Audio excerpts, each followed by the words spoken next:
Hey, and welcome to this lesson where we'll talk more on theorems.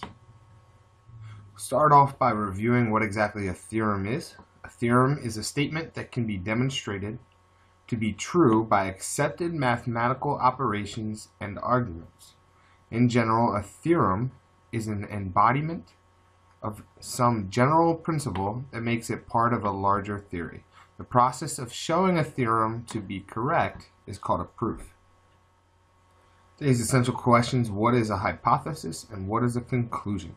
By the end of the lesson, you should be able to understand the importance and necessity of geometric proofs.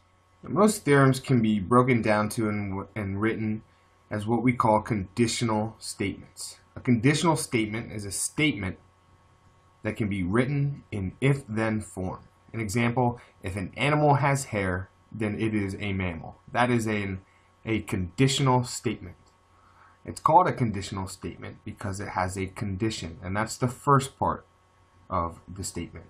It has to meet some sort of requirement or condition, and if it does, then it will result in the end, which is our result. Now there's other words for those too, which we'll get into.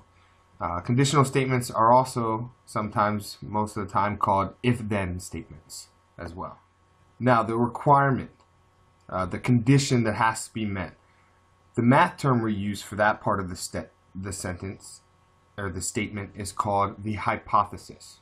So conditional statements are always written if P, then Q. P, the phrase which follows the if in the statement, is called the hypothesis. Now the result, if the hypothesis is true, is called the conclusion. The phrase which follows the then, that's the Q, that is called the conclusion. So you have the hypothesis, which follows the if, and the conclusion, which follows the then. So we write it as P with the little arrow and then Q. That's the mathematical notation for it. And we read it as if P is just whatever the hypothesis is. If P, then Q. If our hypothesis, then we get our conclusion. Or P implies Q. That's another way to read it. So here's an example. Identify the hypothesis and conclusion of the following statement. If a polygon has 6 sides, then it is a hexagon. A polygon has 6 sides. That follows the if. That is our hypothesis. It is a hexagon follows the then, and that is our conclusion. So our answer, our hypothesis, a polygon has 6 sides, and our conclusion, it is a hexagon. So if the polygon meets this requirement of having 6 sides, then the result is that that polygon is a hexagon. Now sometimes these conditional statements or these if-then statements may not be in if-then form. It may not be if our hypothesis, then our conclusion. So and they may be jumbled around a little bit. So let's try this example. Identify the hypothesis and conclusion of the following statement. Tamika will advance to the next level of play if she completes the maze in her computer game. Now this is written a little differently. The hypothesis actually comes at the end of the statement. It comes after the if. So you see the if is in the middle there. If she completes the maze in her computer game. That is our hypothesis. Tamika completes the maze in her computer game. The conclusion is actually in the first part of the statement. She will advance to the next level of play. We can rewrite that, which we'll talk about on the next couple of slides, as if Tamika completes the maze in her computer game, then Tamika will advance to the next level of play. Often conditionals, which is just a shorthand way of saying conditional statement, conditionals, it's another nickname for them, are not written in if-then form. Often conditionals are not written in if-then form, but in standard form. However, by identifying the hypothesis and the conclusion of a statement, we can translate the statement to if-then form for a better understanding.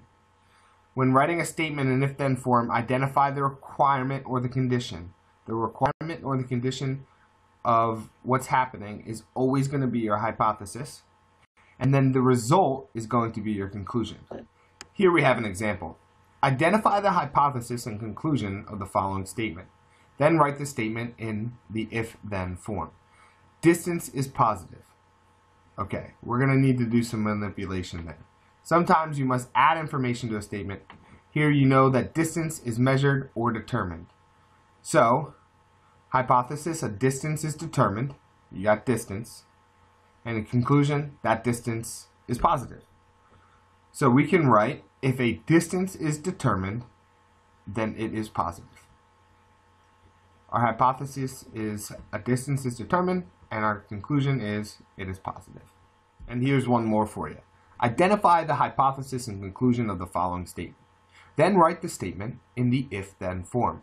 A 5-sided polygon is a pentagon. Hypothesis, a polygon has 5 sides. Conclusion, it is a pentagon. So if we put that in if-then form, if a polygon has 5 sides, then it is a pentagon. That's all for this lesson. Go ahead, try your homework, work on your assignments. If you have any questions, be sure to come to live class and ask us, where we can go over some more practice with you guys, more examples. Also, make sure you come to Math Cafe and reach out to us by phone or email if you have any other questions. And we'll see you in the next lesson where we'll talk more about conditional statements.